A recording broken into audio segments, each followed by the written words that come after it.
Привет, это канал IT User Help. В этом видео я хочу рассказать о том, как сделать скриншот части экрана.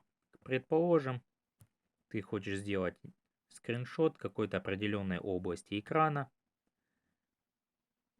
и в этом видео ты узнаешь, как это легко сделать. Сейчас я сделал скриншот как раз таки части экрана, и сейчас я покажу, как это выглядит.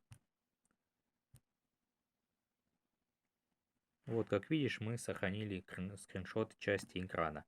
И не теряя времени, давай я расскажу, как это сделать. Для этого нам нужно будет перейти в Google Play Market и в поиске ввести Full View.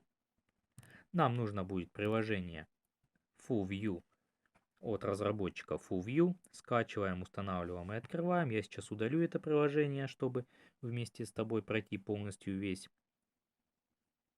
спектр настроек, которые необходимо сделать. Но там все довольно просто. Основное это дать некоторые разрешения приложению. И большинство функций уже не нужно настраивать, они уже работают. Ну а если тебе потребуются какие-то более углубленные функции этой программы, то сможешь разобраться. Там все довольно просто, несмотря на то, что их очень много. Это приложение делает не только скриншот экрана, но есть еще определенные функции, о которых мы сейчас поговорим. Итак, скачали, установили, открываем это приложение. И здесь в начале запуска нам рассказывается о функционале. Смотрим, пролистываем, нажимаем старт.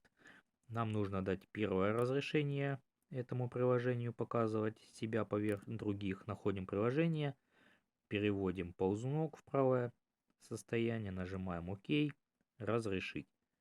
Далее нам предлагают выбрать положение кнопки всплывающей. По умолчанию стоит слева. Можете выбрать какое-нибудь другое положение и вкратце рассказывается функционал этой кнопки, какие жесты, что значит. Я сейчас расскажу и покажу, какие жесты за что отвечают. Итак, в принципе, основное по настройкам сделано.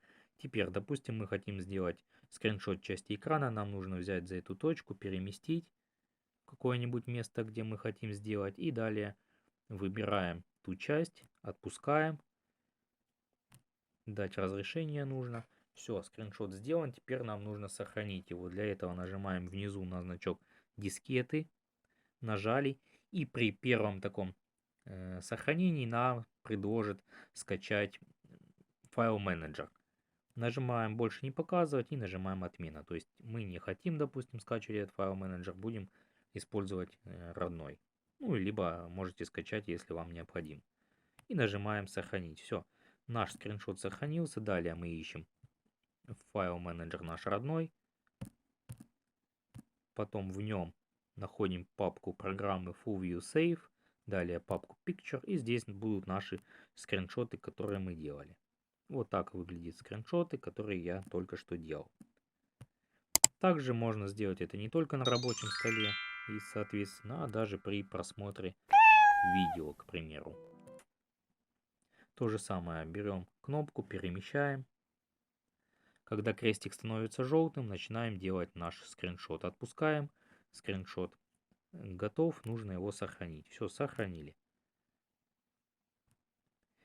Но это не основные функции. У этой кнопки есть еще другие жесты. Предположим, мы можем вниз на 1 сантиметр, если мы проведем, то запустится последнее приложение. Но для начала нам нужно дать и на это разрешение. Нажимаем ОК. И выбираем здесь в самом низу в наше приложение доступность Full View.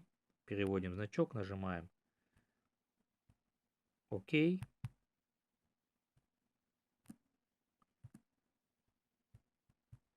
Итак, произошла Так, небольшая заминка. У меня не получилось дать разрешения те, которые приложение требовало, как вы видели только что, буквально 10 секунд назад. Это из-за того, что я писал одновременно запись с экрана.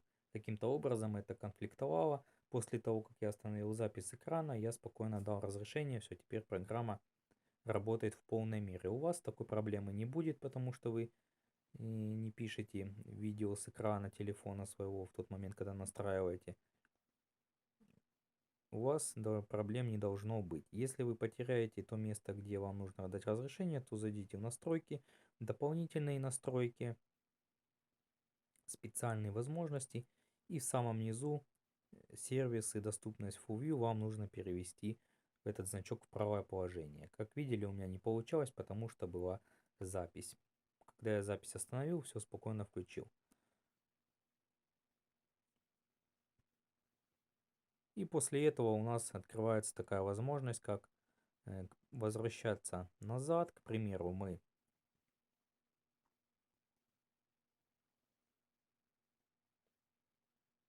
находимся в интернете, где-то посещаем сайты.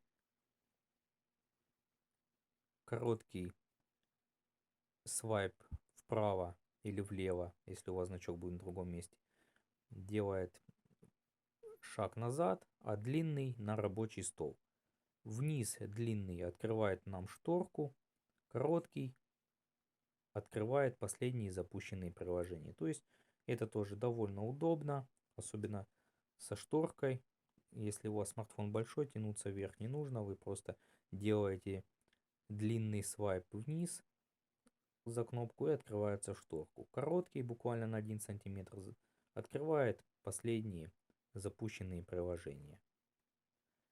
Длинный свайп вправо возвращает вас на главный экран с любого места. Короткий свайп делает шаг назад. Вверх, соответственно, это окно приложения, в котором есть еще куча дополнительных функций, с которыми вы можете поразбираться. Тут есть и буфер обмена, в котором хранятся последние скопированные данные, то есть это будь то текстовые, либо картинки. Также, как видите, здесь есть погода, запись экрана, заметки и прочее. На этом у меня все. Если видео было полезным, обязательно ставь лайк этому видео, подписывайся на канал и оставляй любой комментарий под этим видео. Всем пока!